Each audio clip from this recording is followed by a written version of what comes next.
नमस्कार, देशोन्नती संपादकीयमध्ये मी ऐश्वर्या शिंदे आपलं स्वागत करते। काही दिवसांपूर्वी मुंबईत कमालीचे भावपूर्ण कौटुंबिक नाट्य रंगले होते। गेल्या 15-20 वर्षांपासून महाराष्ट्रातल्या आणि त्यातही मुंबईतल्या मराठी माणसांचा हक्क, त्यांचा स्वाभिमान, त्यांची अस्मिता वगैरे ज्या एका कारणामुळे पिचल्या गेली होती ते कारण नाहीसे झाले। गेल्या 1.5 दशकांपासून दुरावलेल्या ठाकरे बंधूंनी सगळ्यांसमोर मराठी माणसासाठी एकत्र येण्याची आणि पुढेही एकत्र वाटचाल करण्याची ग्वाही दिली।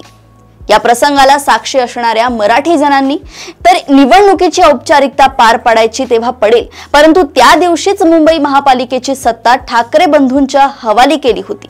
वातावरणात तसे भारावले पण होते।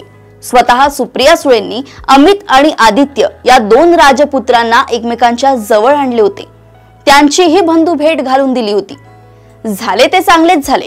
कोणत्याही भावांमधला दुरावा दूर होत असेल तर त्याचे स्वागतच व्हायला हवे, परंतु ठाकरे बंधूंच्या एकत्रीकरणाची महाराष्ट्राच्या भल्याशी, मराठी जनांच्या अस्मितेशी आणि सत्तेच्या राजकारणाशी सांगड घालण्याची थोडी घाईच झालेली दिसते।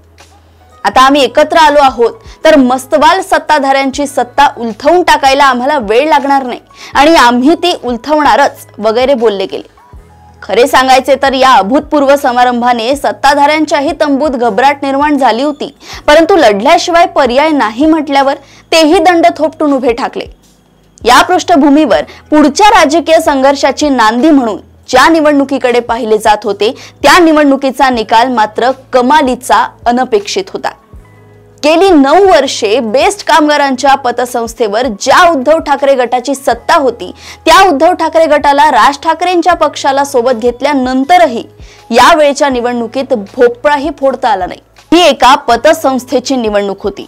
मतदारांची संख्या साधारण 15,000 होती, त्यामुळे हे निकाल गांभीर्याने घ्यायची गरज नाही असे आता ठाकरे युतीचे नेते म्हणतात। परंतु प्रश्न इतकाच आहे की या 15,000 बेस्ट कामगारांमध्ये निदान 70-80% तरी मराठी कामगार असतीलच।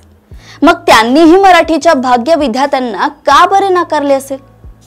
अशाच घडामोडी व अपडेट सोबत पुन्हा भेटूया देशोन्नती संपादकीयमध्ये। बघत रहा देशोन्नती। नमस्कार।